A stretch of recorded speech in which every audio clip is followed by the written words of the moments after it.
Hey guys, welcome back to my channel, my reviews, and today we are gonna talk about Xiaomi's double folding smartphone with some 3D renders. I've already covered one video in the channel. If you have not checked it yet, then go check it out. I'll post the link in the cards as well as in the description below. And without wasting any time, let's get started. So it's not surprising that Xiaomi has a foldable phone in the works. We have seen a couple of videos of it, including one with the company's founder giving a hands-on demonstration in action. So this is the same video which I'm talking about. So don't forget to check it from the I button or from the description below.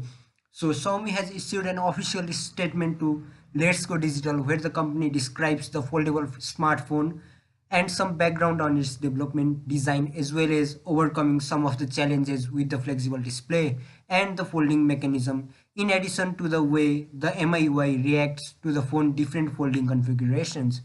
It also explained that the display is being developed in partnership with a supplier. The official statement of Xiaomi's PR team is on the screen right now. You may read it by pausing the video, and here are some of the 3D renders of it. So this is it, and this is all for today guys. If you enjoyed the video, then please give me a big thumbs up, and if you want to watch further this kind of videos, then don't forget to press the subscribe button and also the bell icon so that you will be notified every time we upload a new video. So till my next video, peace out.